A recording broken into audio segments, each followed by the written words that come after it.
Welcome to the Food Professor Podcast, presented by Cattle, Season 4, Episode 33. I'm Michael LeBlanc. And I'm the Food Professor, Sylvain Charlebois. Our guest on this episode is Professor Tony Walker, one of the world's most influential environmental scientists, joining us on the show this week to discuss plastics in the food industry and in the food chain. He recently released a new study that would make it recent, a study published in prestigious Science. Now, we talked about this survey when it was released a couple of weeks ago, and this is our chance for our listeners and for us. It was our chance to go deeper into what is happening in our environment, plastics, and Professor Walker's findings. So, and he's a colleague of yours, right? He's of yours, absolutely. right? He's at Dalh? Yeah, right here at Dalh. Like, he's a co-author. I think there are over 15 co-authors on this study. It's a comprehensive study over 5 years, 84 countries. Mm-hmm. I was really glad that he was available to join us because he's a very, very busy guy. But that study, which is actually published in Science, no less, absolutely. And that for the people who don't know, kind of like myself, that's a deal. That's a big deal. That's a big deal. Yeah, the impact factor of Science is, I think, around 40, if not higher. I don't know what that means. What does that mean? Well, it's basically one of the highest in the world, basically. I'm the editor of Trends in Food Science and Technology. That's the highest in food science in the world. And our impact factor is 15. And what does an impact factor measure in that context? So I'd say probably the top three in the world would be nature and science. Okay. And I mean, in medicine, of course, the New England Journal of Medicine is certainly up there as well. So those are the journals that you would actually hear a lot as a consumer, as a person who's not in science. That's the measuring factor. That's the influential factor. If you publish in Science and you're not tenured, that fixes things. That puts you right back or puts you on the track for tenure.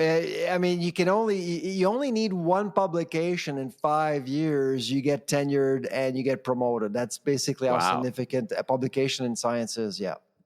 Wow. All right. Well, we'll get to that interview coming up in a little bit. Only 7 sleeps until you and I are together at Cial in Montreal. We are the official podcast of the show, and we'll be releasing a couple of episodes right after. Booth 807. Come and join us. Yeah, I think we're back to back with the innovation booth again, so that's a nice draw. Exactly. So come find us there. I'm hosting a fantastic panel on retail and brand innovation. You're hosting a panel as well. Is berserk. Tell us more about the panel. We have Stuart Samuel from IDG, so he's the analyst in the room, so to speak. We've got Jamie from Pattison Food Group, which many people would know as Save On Foods in the West Coast, as the operator, as the retailer. We've got Dan Brisebois as representing the retail side, the association side. And Michael Graydon is the other side of the coin to Deanne, so to speak, representing the brand. So, a full circle 360-degree examination of, one of the things I want to talk about is innovation is so important. I mean, it's the lifeblood of the Cial show. But there's a mixed track record of success coming not just from that show, but just there's a lot of products released all the time, a lot of innovative things, but they don't all hit. And in fact, the record is pretty thin, right? And I'm just very curious as to how how the grocers think about that, how the brands think about that, how Stuart thinks about the innovation that's happening in retail stores and formats and the way people shop. So I don't know. I think we're going to need like 4 or 5 hours, but we only got 40 minutes, so it's going to be action. But I think with the panel you have, I think the approach is going to be quite realistic, which is what you want, right? Yeah, exactly. So hopefully people will walk away. You have some dreamers. They go on stage. They tell everyone everything is possible. Think big. Consumers want this. Consumers want that. You're going to make a lot of money. Because people want to save the planet and they want to do this, they want to do that, they want to travel in their own kitchen, whatever. Now, those are the things sometimes you hear, and it's great to dream, but once in a while, especially right now, you want to be as realistic as possible. Yeah, it's that last third part, that make a lot of money part, that's the hard part, right? I mean, consumers want a lot of things, but what will they pay for it? And in fact, last year's winner of the Innovation Award for the show had to fold up the business. It was an innovative product, but it just was not it was a wonderful product. Fantastic product. Wonderful leader, wonderful entrepreneur. She actually was on our show. It was great. That's right. Yeah. Yeah. It had all the right things in the formula, but the alchemy did not come together and it was not a commercial success. And who knows, maybe in 5 years from now, you launch the same exact product and it becomes a huge success over many years. You never know. Like food is really tough. It's a tough business. Food is tough. Yeah. All right. Well, let's get into the news. And I wanted, if I could, ask you to update us on this H5N1 bird flu in U.S. dairy, because literally ripped from the headlines on, I think it was Saturday, the Globe and Mail was reporting that the Canadian our agencies are paying closer attention. What do you know, and what does it mean? All right. So basically, I have 3 words for you right now: test, and test. All right. Basically. So they're testing. Yeah. So dairy's been impacted. They're testing in many different states. Again, there's been one severe, quote unquote, human case. That person is fine. No dairy cows have actually died as a result of the spread. They are testing for particles of the virus in milk. They did find some particles in milk, but not the entire thing. So food safety has not been compromised. And now, of course, they're testing on the beef side with livestock and products as well. And they've been testing quite a bit. Nothing conclusive so far. It was interesting because last week you kind of intuned that they're discovering something that may have already been there. So 2 questions. One, when we're testing, there's not a lot of U.S. dairy that comes into Canada. So I assume we're testing Canadian dairy. That's right. Correct me on that. Yeah, and then, so on the Canadian side, of course, the CFIA just announced this week that they are testing as well. They're not doing anything with the border because of the point you just made with dairy. And apparently the virus is impacting older cows. And so when you look at beef and cattle, which is really a big deal in Canada and in the U.S., sure. Since these animals go to are harvested at a younger age, risks are much lower. So that's good news overall. But if you actually look at beef futures, cattle futures, they're up, which is always a sign that the data is not scaring the market. It's not scaring the consumer. And of course, many months ago, you and I spoke about beef prices going up. That's still on par. I actually thought a couple of months ago that because of the avian flu, we could actually see a break. It's not happening. We're seeing that continued increase over the last several months. So the meat counter is becoming incredibly expensive. Kind of connected, but not actually really. What a segue is that?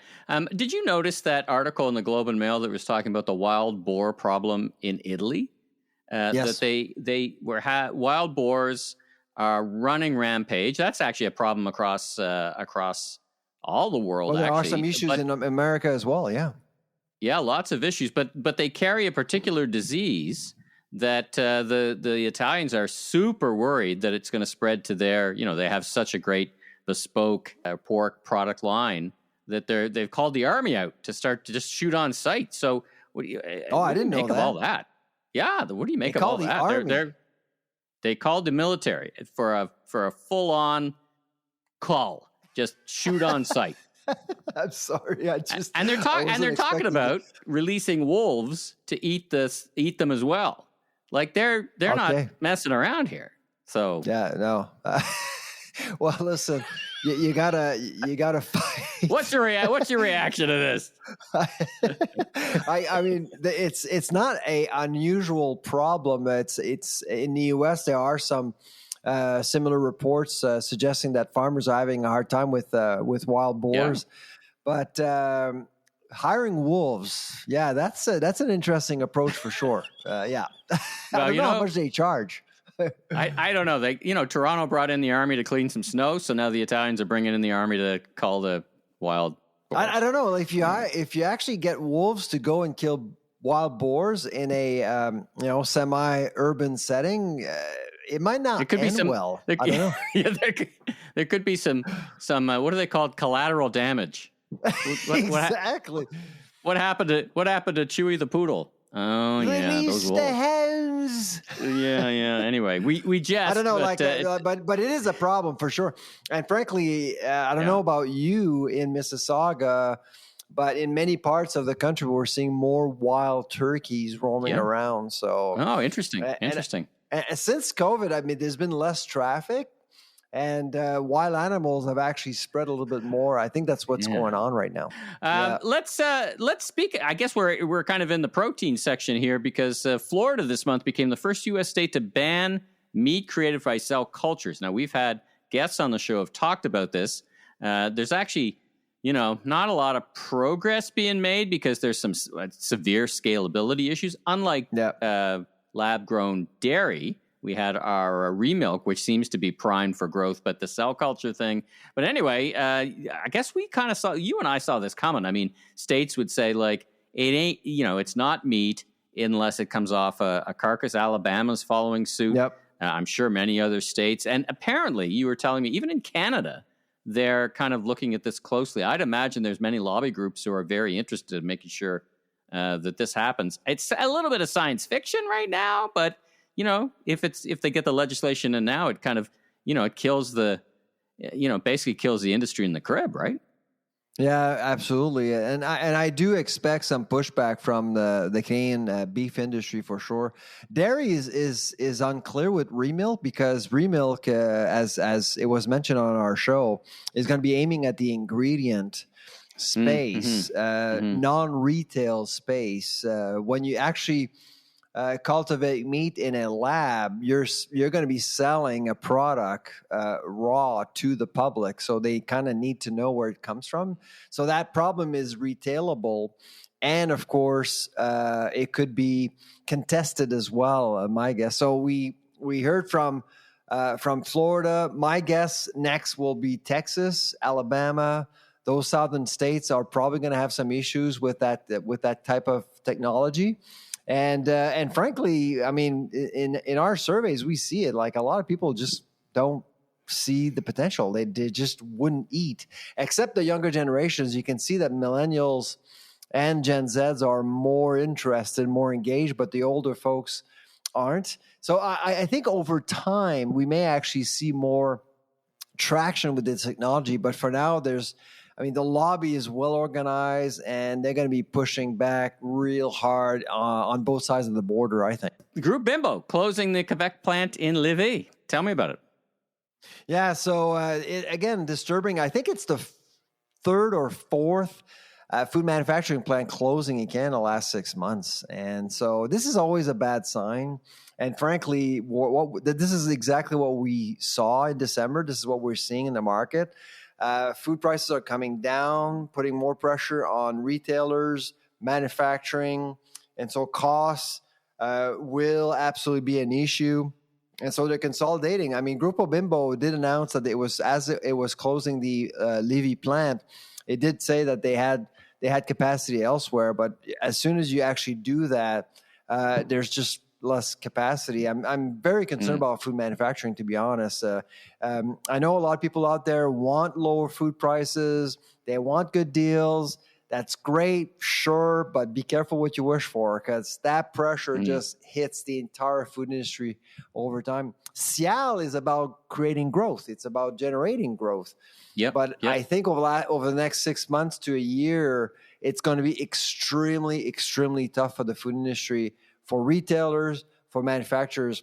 And I wouldn't be surprised if this comes up with your panel on the future of food with Deanne and Michael and Stuart. Yeah, in fact, I'm sure it will, right? The future of manufacturing in Canada, particularly versus elsewhere. The sector is anemic. We should do much better. If you want to control a supply chain, you have to have a strong manufacturing sector. As soon as you have a strong manufacturing sector, it becomes much easier to support farmers, to innovate, and support grocers at the same time. Well, let's get to our interview with Professor Tony Walker and talk about his amazing plastic study in science. But first, we're going to hear from our presenting sponsor, Cattle. Ever feel like the world of ratings and reviews needed a superhero? Well, enter Cattle, the caped crusader with Canada's largest, most diverse, and daily active consumer panels. That's right, Cattle is not your average podcast sponsor. So why choose Cattle?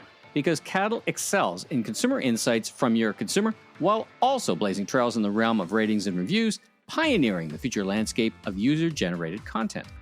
Beyond the valuable syndicated receipt data, they stand as unparalleled collector of reviews at scale, irrespective of category or price point. A testament to their impact, partnerships with giants like Walmart, Canadian Tire, and more. Visit AskCattle.com now for an exclusive The Food Professor podcast listener discount on your first review or research campaign today. That's AskCattle.com. Tony, welcome to The Food Professor podcast. How are you doing this afternoon? Not bad, not bad. Thanks for inviting me. Well, thanks for joining Sylvain and I on the pod. Your study came up in our discussion a couple of weeks ago, and Sylvain had the brilliant idea, well, let's get the study's author on and let's talk more about it because it's really interesting and we only barely scratched the surface. So, again, thanks for coming on. And why don't we start with a little bit about you? Who are you and what do you do for a living? What's your specialty? And tell us and the listeners a little bit about yourself. Yeah, so I'm a prof at Dalhousie, so I'm a colleague of Sylvain's. I'm in the Faculty of Science and in a small school called the School for Resource and Environmental Studies. I've worked a lot in environmental pollution, so conventional chemicals, PCBs, mercury, industrial sites. And more recently, certainly in the last decade, I've been heavily involved in plastic pollution and policies to help curb plastic pollution, and also even more recently microplastics pollution in the environment. Now, are you a chemist by background? Are you policy prof? What's your specialty? What's your training? None of the above, and in fact, I have no specialty. all my degrees are in biology, actually. Oh, okay. But I've done a lot of environmental pollution and environmental remediation, throughout my professional and academic career. And so, yeah, I think cleaning up impacted sites and plastic pollution is just another example of human impact on the environment, unfortunately. Were you always wanting to be a scientist? Was science always in your background? Is that something you always aspired to do? I always enjoyed working with nature, observing nature, growing my own vegetables. In fact, I used to do a lot of vegetable gardening from the age of 5, actually, with my grandfather. So, I spent my early formative years nurturing and growing my own veg. And that was in the UK, not here in Canada. So our growing season started slightly earlier. I did not know that about you, Tony. So again, thank you so much for joining the Food Professor podcast. For our listeners out there, I've actually published with Tony Walker. He's a researcher that I admire very much. He's not only very prolific from a scientific perspective, but he's an incredible communicator. I would say he's probably one of the most well-known environmental scientists in the world. And of course, this is a food podcast, and your latest study, which was published in Science Advances, called Global Producer Responsibility for Plastic Pollution, caught our attention, obviously, because it was very much about the food industry. Without being the focus on the food industry, it became a focus, clearly, the study. And so I want to congratulate you in publishing in such a prestigious journal. I mean, Science is, I would say, one of the top journals in the world. Tell us a little bit about the study itself. When did it started, and what was the methodology behind it? Yeah, well, the study has actually been ongoing even before I got involved in the project. So 2018 to 2022. I got on board around 21, 22 with this group of international researchers. But in terms of the methodology, and in fact, one of the reasons that brought all these co-authors together was the methodology is very similar to beach cleanups or shoreline cleanups that many of your listeners have probably participated on or are familiar with.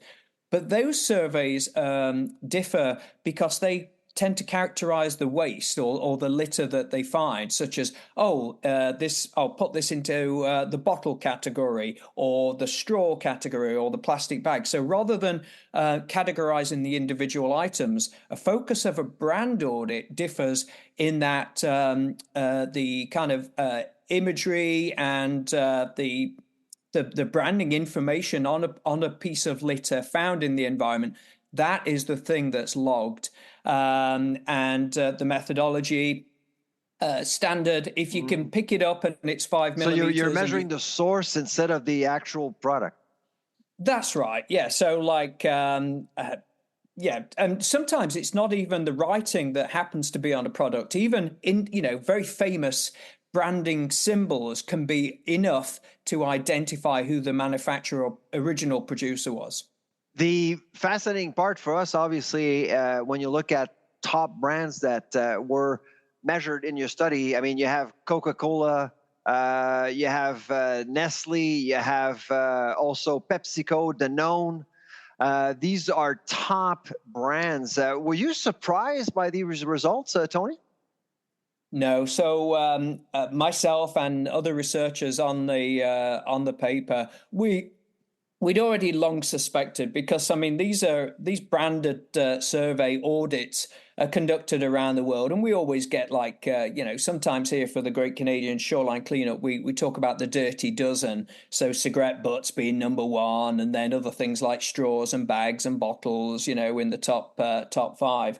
So we'd long suspected the big producers, the big corporations, because we'd done and also Breakthrough from Plastic, which is an environmental NGO, had done these surveys in the past. But what we didn't realize, and what we were surprised to find, that there was little variation on these top brands, irrespective of geography. So whether these audits were done in Indonesia or done in Canada or the US, the agreement and the kind of high profile list was the same around the world. So these global companies have clearly global reach and impact. In your study, you've covered 84 countries over 5 years.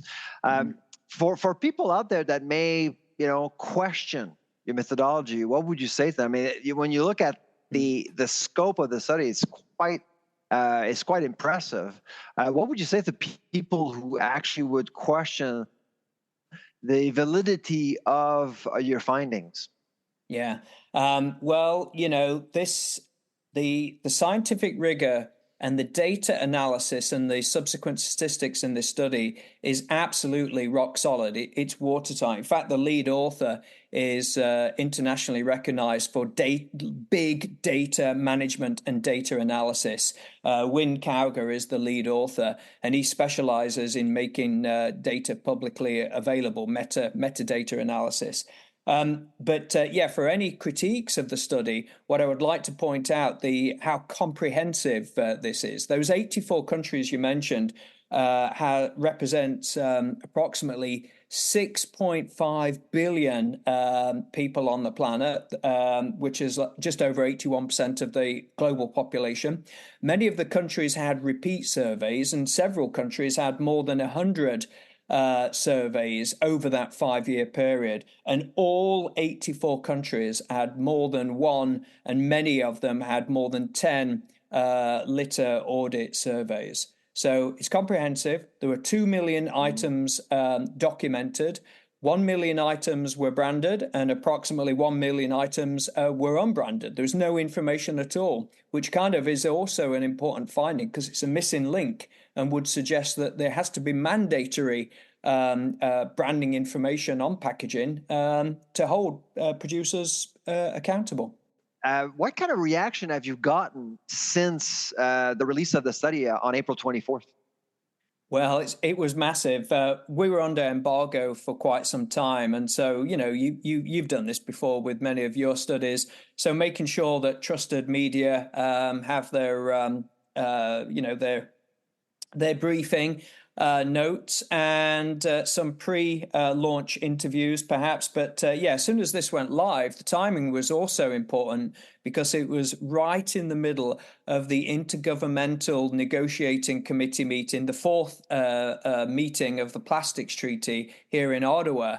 And so when that aired and this paper was launched, so it's been less than about a week and a half since this paper was published. It's featured in 125 news articles from 106 different news outlets. I was interviewed today with a reporter from Italy, Al Jazeera, over the weekend. It's been published in The Guardian and also the Washington Post. So there's a staggering interest in this paper. Can we draw a direct line from interest from the media in this subject to interest in the general population enough to, make whatever changes they need to do, or force the producers to make whatever changes they need to do? I mean, it feels like there's a bit of Pareto's law going on here. You take out the top 3 or 4 and you eliminate a fairly high percentage of the issue. Are you satisfied with the progress that we're making towards this, or what are the kind of 2 or 3 steps that need to happen to get at this issue? Well, I'm glad you made that point, because the media coverage on this does amplify the findings, and I would, even though the studies representing countries of about 6.5 billion people on the planet, not many of those will read a Science Advances paper. However, they will be reading they will be impacted and become knowledgeable and raise awareness through the other media outlets. That said, 2 days before this paper was published, the Federal Minister of Environment Climate Change Canada announced on Earth Day, which was April 22nd, and also coincided with the first day of the plastics treaty negotiations, a federal mandate for producers to track how much plastics they're producing and how much they deal with at the end of life. So at all stages of the plastic life cycle. And so that is actually consistent with our recommendations and conclusions in this paper, that producers are held accountable, and this transparency of how much they produce and how much they genuinely recycle or released into the environment in every single jurisdiction. Mm-hmm. Now the study's out. The registry was announced by the Minister Guilbeault, on Earth Day, as you mentioned. What are your expectations from industry in particular, and have they reached out to your group about the findings? What are your expectations, and what do we need to do essentially to deal with this plastic addiction that we have, really? Yeah. Well, surprisingly, both Coca-Cola and PepsiCo, the number 1 and the number 2 slot, they acknowledge, they recognize the problem, and there's various initiatives globally, but also here in Canada that they're signed up with, such as the Plastic Pact, and also Ellen MacArthur Foundation for a Circular Economy and Zero Waste. However, there's been many announcements, even since 2018, that they would have 100% recyclable or reused packaging by 2025. Well, that's just 7 months away. So the fact that we're going to, are we really realistically going to achieve that? And I'd really like to see that, but a lot needs to happen in just 7 short months. However, they did acknowledge there is a problem, and they did acknowledge that they have pilot projects in place to actually make sure they recycle everything they make. Obviously, there's a legacy issue still in the environment that needs to be dealt with. The only pushback we got from one of these top 5 companies was Altria. And there's been a lot of kind of misinformation put out by Altria. For listeners who perhaps don't know, they're not a very commonly known brand, but a big brand nonetheless. And they're mostly known for tobacco products. And in the past, they've also owned companies that we're more familiar with, but that now they're trying to distance themselves from that previous association. But companies and corporations buy each other all the time. So we can't control company ownership of product X, Y, or Z. So this is the data as reported. You know, the language of circular economy from companies can sometimes be they set ambitions or they have ambitions, which I've always thought, I don't think they have ambitions for profit. They have targets. It always seems to leave a little bit of wiggle room and uncertainty. Clearly, there needs, we're going to study it. It's just occurred to us. We're going to have a pilot program. I mean, these are half measures at best. Do you see a path forward where there's enough political consumer pressure to actually get and start making meaningful differences that, combined with the kind of research that you do, that quantify, that have a qualitative impact on the issue? Well, yeah, this is important, and really, the measures that you talk about really are band-aid solutions at best, and whilst they're lofty, they're ambitious, they're also voluntary.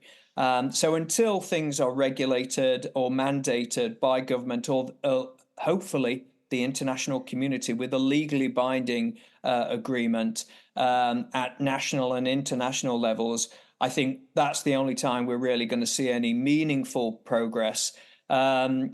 Because, when targets are met, it's, we didn't meet the target, but there's no penalty, there's no repercussions. And as we also point out in the study, by making the producers responsible, they'll quickly design a better packaging that can more easily be recycled and perhaps doesn't include one of 16,000 chemicals, of which a quarter are known to be harmful or toxic. That's another debate and another study in and of itself.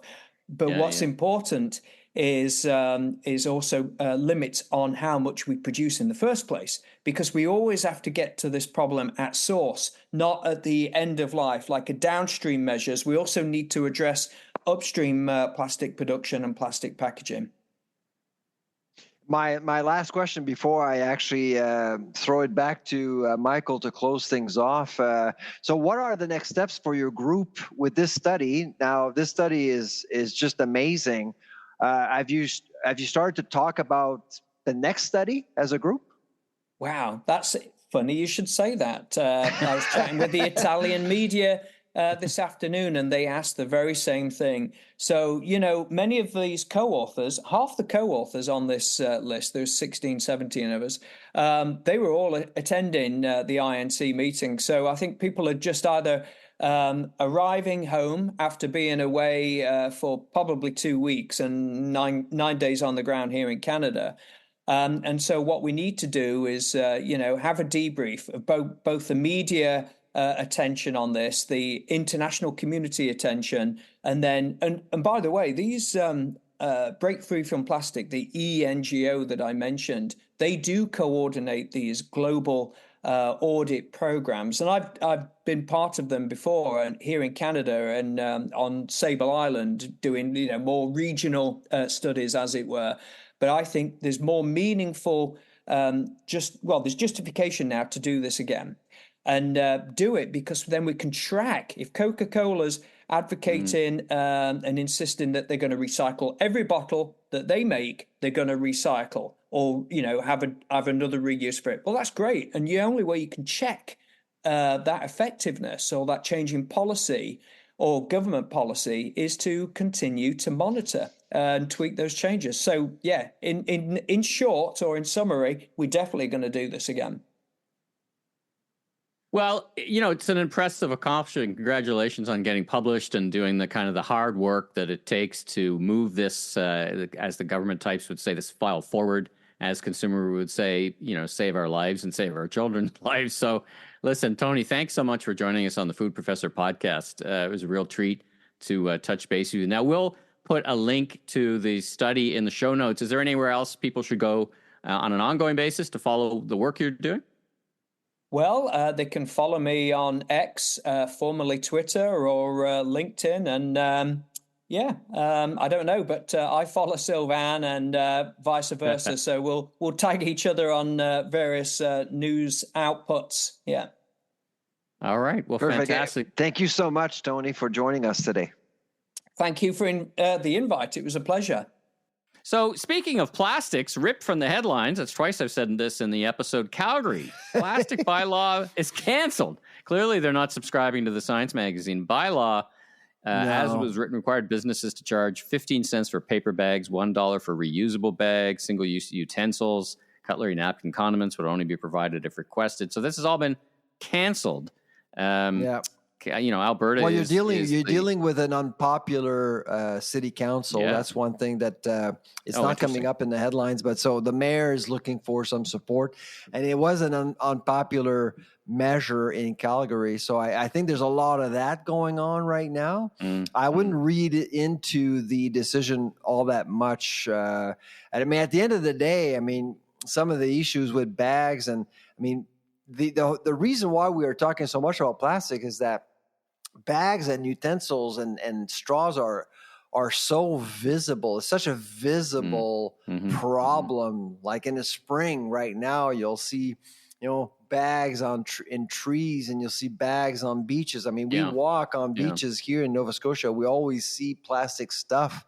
And my kids, they see the problem. So and of course, Tony's study points to that problem very much. So I think it's for Calgary, it's unfinished business. They're gonna have to figure out something at some point. I do see it as a problem. I mean, at some point, people will have to adopt different habits.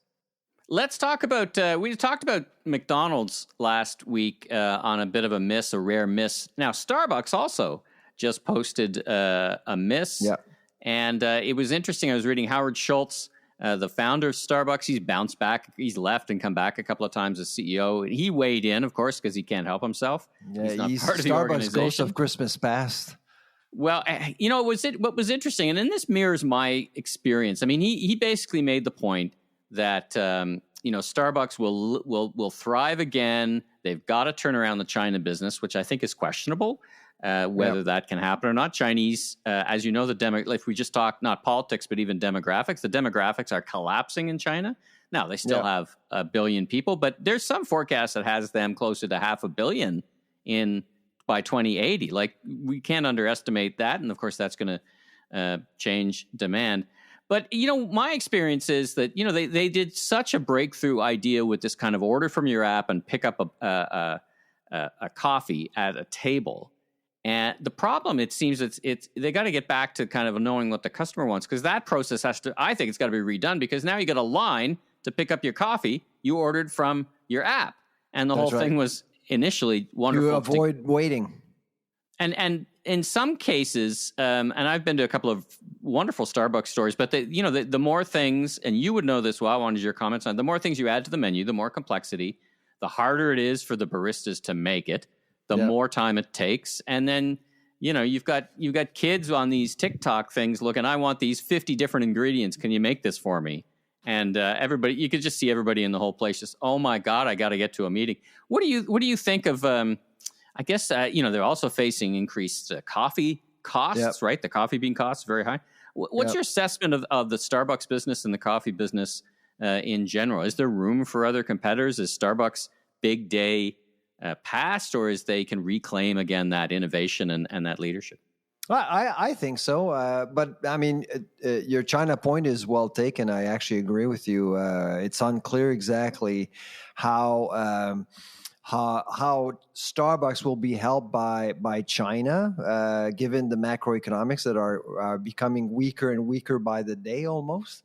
So growth is going to have to come from elsewhere. And my guess is that they may actually want to simplify processes overall, whether it's online, using apps, the menu itself. I do think that Tim Hortons' actually adoption of a pizza I think the whole idea is to excite people give them a reason to excite them again. I think that's where we're at with Starbucks. They need to figure out a way to excite their customer base once more, make it remind your customers why you're going to Starbucks in the first place and why Starbucks is a little bit different. I think people are starting to forget about that. The pumpkin spice effect is long gone now. You kind of have to figure out something new. Well, it's really, there's such a behemoth, right? I was just checking 38,000 locations, right? It is the number one chain in the world now. And who is now in charge of innovation at Starbucks? We got to get her on the show. We've had her on the show before. Lynn Castigay just got that job as global innovation. So, Lynn, I'm going to send this to you and come tell us what you're planning for the absolutely revitalization of Starbucks. There we go. It would be a repeat guest because she has a new job. So it would be kind of absolutely. And we've had many coffee chains on this show. So there you go. Lynn, come on the show. You sent me a note about you wanted to talk about something that just stunned me, that there was actually something fraudulent coming out of China, fraudulent oil. Cooking oil. Cooking oil and olive oil, isn't oil one of the most food fraudulent categories to begin with? So I got to tell you, why do we even talk about this? Because I just assume a bunch of stuff's coming. What's going on that got your mind going? So this is really what's going on. So America, the United States, they do buy a lot of cooking oil from China, and that really upsets farmers. But there's been some reports. I think Bloomberg reported on fraudulent cooking oil coming from China. Like peanut oil that was mixed with canola oil or something else that is cheaper.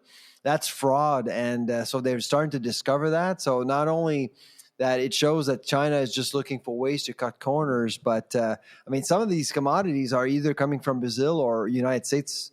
So the United States is basically shipping stuff overseas, and China will process it, will actually label it differently and ship it back to America. So of course that upsets farmers, it upsets manufacturers, and upsets consumers as well. But I've always believed that in Canada we aren't measuring how fraudulent some of our oil actually is. So CFIA comes out and we'll test olive oil, avocado oil, different oils, but they don't do it frequently enough.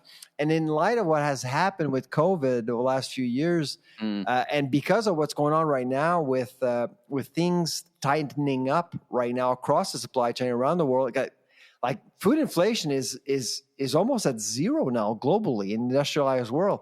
Did you see Germany's food inflation? It's at 0.15. A year ago, it was almost at 20. So you can see that really things are tightening up. And when that happens, you got to be more careful. So the Chinese announcement by Bloomberg this week is symptomatic to a much greater problem, and Canada is exposed to that. All right. Well, listen, it's been a great show. Let's leave it there for now. We've got again looking forward to being together with you, my friend, in Quebec at Cial next week. And if anyone wants to go, is in there, reach out to us, DM us, and come to the Cial show. And it's a wonderful show. We're looking forward to it every year. It's gonna be busy. It's going to be busy. All right. This is the first year we're both presenting, I think, at Cial. I think that's true. So, it's a banner year. Extremely busy. We're both going to be busy. Fun busy, though. It's going to be fun busy. And that's right. So and just so you know, for people listening, we are celebrating on May 15th at 4:00 at Cial, Poutine's 60th anniversary, because it's Cial's 60th. Yeah. And so we're also celebrating Poutine's 60th. And I wrote the book on Poutine, so I was actually invited as a guest of honor, which is great. Fantastic. And by the way, one of your books just made it into a final for a Book of the Year award. Talk about that for a couple seconds. For a Taste Canada award. Congratulations. Yeah, my second nomination. I'm not going to win. I'm just pleased to be nominated, really. It's good to be nominated, right? It's good to be nominated. Let's add some applause for that. There you go. Hey, thank you. Thank you very much. Let's go. I've never been nominated for a book prize, so I would wager most of the people listening haven't either. So congratulations. Big thank you. All right, well, let's leave it there. Like I said, I'm Michael LeBlanc, media entrepreneur, podcaster, keynote speaker, consultant, and you are? And I'm the food professor, Sylvain Chalabois. Next episode will be recorded live in Montreal. Until then, everybody safe travels and talk to you next week. Take care.